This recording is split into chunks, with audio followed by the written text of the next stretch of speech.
Olá, meus irmãos, que a graça e a paz do nosso Senhor Jesus esteja sobre a vida de cada um dos irmãos. Como vocês viram, está um pouquinho frio, então vou ter que usar isso aqui, porque está muito frio. Meus irmãos, hoje nós iremos tratar sobre o Natal. Nós iremos entender o que realmente é o Natal. Nós iremos entender um pouco sobre a sua origem, sobre a sua evolução. E nós devemos entender isso porque, se não entendermos, é apenas mais um feriado. É apenas mais um feriado voltado ao comércio, ao consumismo e voltado a tudo. Menos a quem realmente importa. É o nosso Senhor e Salvador, Jesus Cristo. Meus irmãos, o Natal como conhecemos hoje, ele é o resultado, ele é a fusão, o resultado de tradições, várias tradições religiosas, culturais e principalmente pagãs. Sim, pagãs. Antes do cristianismo, muitas outras culturas celebravam o famoso solstício de inverno, que acontecia ali 21 ou 22 de dezembro. Acontecia ali no hemisfério norte, que marca o dia mais curto do ano. No século IV, a igreja ela chega e escolhe o dia 25 de dezembro para celebrar o nascimento do nosso Senhor e Salvador Jesus Cristo. Foi à toa, Pedro? Não. Tinha um intuito: alinhar com a data dessas festividades pagãs. Esse era o intuito. E não só esse, mas também a ideia era cristianizar esse evento, essas celebrações, alinhar elas para facilitar a conversão dos povos pagãos. Bom, essas celebrações elas estavam associadas a algumas coisas, como por exemplo o retorno da luz, a esperança, blá blá blá, e alguns exemplos incluem a Saturnália. Pedro, o que é a Saturnália? A Saturnália nada mais é do que uma festa romana pagã dedicada a Saturno, que até então era o deus da agricultura, e nisso incluía troca de presentes, banquetes e algumas outras coisas. Também tem a Yule. Pedro, mas o que é Yule? É da tradição germânica, a Yule. São celebrações alinhadas com o solstício de inverno, com fogueiras, comidas, decorações e pinheiros. Bom, com a expansão do cristianismo, os líderes religiosos, líderes esses sem discernimento algum, infelizmente, eles adotaram alguma dessas tradições e as adaptaram para celebrar o nascimento de Jesus Cristo. E aí o Natal ele já vai começando a ganhar uma forma, ele já vai começando a tomar uma forma. Outra coisa interessante que nós devemos ver também é os símbolos e as tradições. O presépio que nós conhecemos, que é muito popularizado, no século XIII, por São Francisco, foi como ele surgiu. Ele inventou o presépio com uma forma de encenar o nascimento do nosso Senhor e Salvador Jesus Cristo. A árvore de Natal, ela também, meus amados, ela também tem uma origem. Ela tem origem nas tradições germânicas pagãs. E ela foi cristianizada ali no século XVI, mais precisa ali pelo lado ali da Alemanha.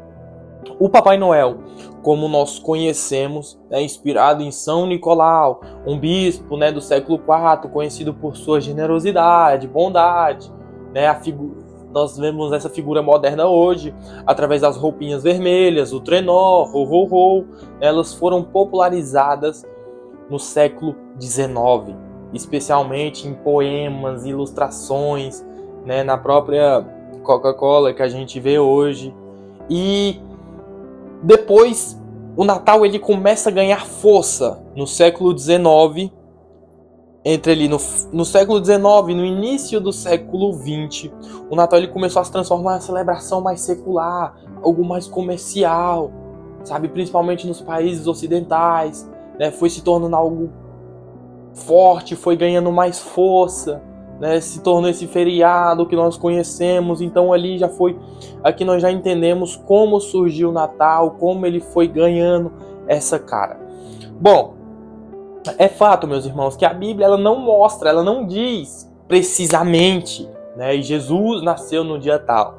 Não, a Bíblia ela não mostra, mas a Bíblia ela nos dá algumas pistas muito interessantes. E quando nós vemos isso, cai por terra essa famosa data do dia 25 de dezembro. Bom, como eu disse, ela não mostra, mas ela dá uma pista muito interessante.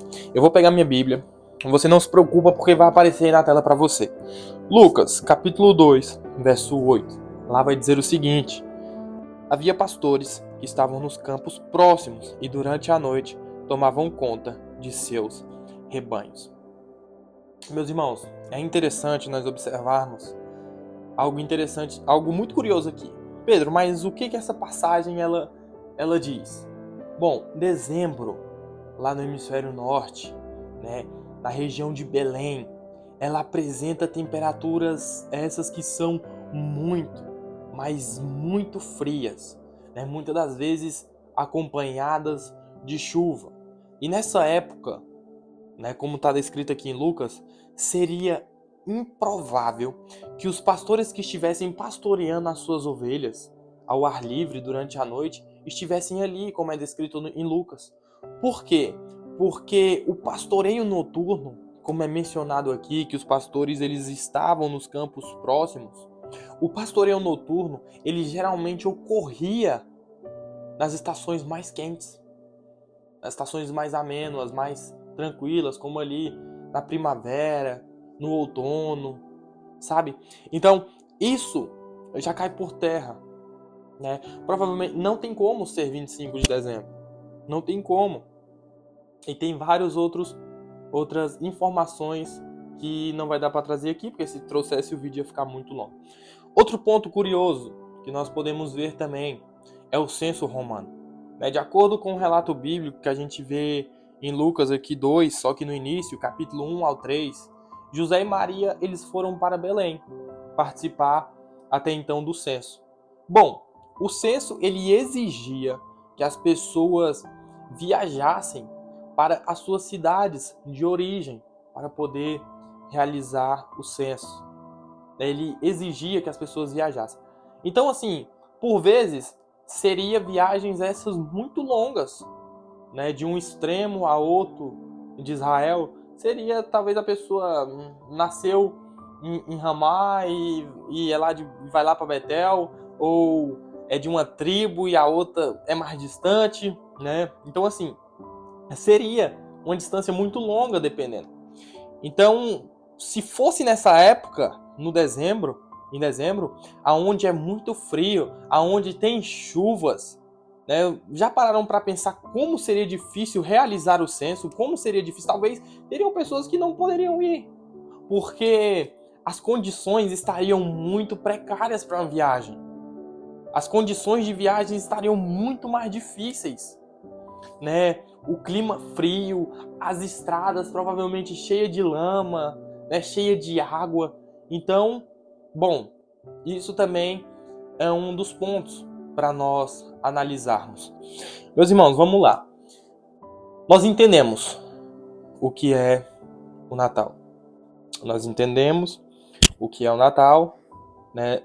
Nós entendemos a sua origem, como ele foi formado, como surgiu essa ideia do Natal, como ele foi alinhado aos poucos com a data pagã, né? E foi tomando esse rumo. Mas é fato, meus irmãos, que em algum momento, né? Em algum momento, o nosso Senhor e Salvador, ele nasce. Em algum momento, Jesus nasce. E nós devemos nos lembrar disso. Né? Não somente quando chega o Natal, que devemos nos lembrar do nosso Senhor, do nosso Salvador, do seu nascimento, para nos redimir, para nos dar essa nova vida, essa nova oportunidade. Não. Mas nós devemos lembrar disso todos os dias. Senhor, obrigado por ter enviado o teu Filho e por meio dele nós termos uma nova oportunidade. Oportunidade essa de fazermos diferente. Nós devemos ter isso em nossos corações. Nós devemos lembrar que o Natal, ele é um aviso, né? É um lembrete do Senhor dizendo ao mundo: ainda há esperança para vocês. Meu filho nasceu, meu filho cresceu, meu filho foi morto por vocês. Então quando chega essa data essa simbólica, e que se não tiver Cristo no centro, como ele deve estar no centro todos os dias, é apenas uma data pagã. Então que nós devemos nos lembrar, o Natal, ele é um lembrete do Senhor, nos mostrando que ainda há esperança. Ainda há esperança. Não sejamos, meus irmãos, como as hospedarias de Belém, que estavam cheias demais para receber o Salvador, estavam ocupadas demais, lotadas demais. Talvez o nosso coração esteja como essas estribarias, cheios demais de vaidade, cheios demais de prazeres, cheios demais de status, de pose, de fama, e fechado para o nosso Senhor e Salvador, Jesus Cristo. Cheio demais, talvez, do consumismo. Então, meus irmãos, que possamos lembrar que o Natal é uma nova oportunidade que Deus nos deu por intermédio do seu Filho. Filho esse que nos reconciliou, que nos reconectou novamente por meio da cruz. Não se esqueça. Que Deus abençoe, guarde o seu dia e que você possa refletir nessa data.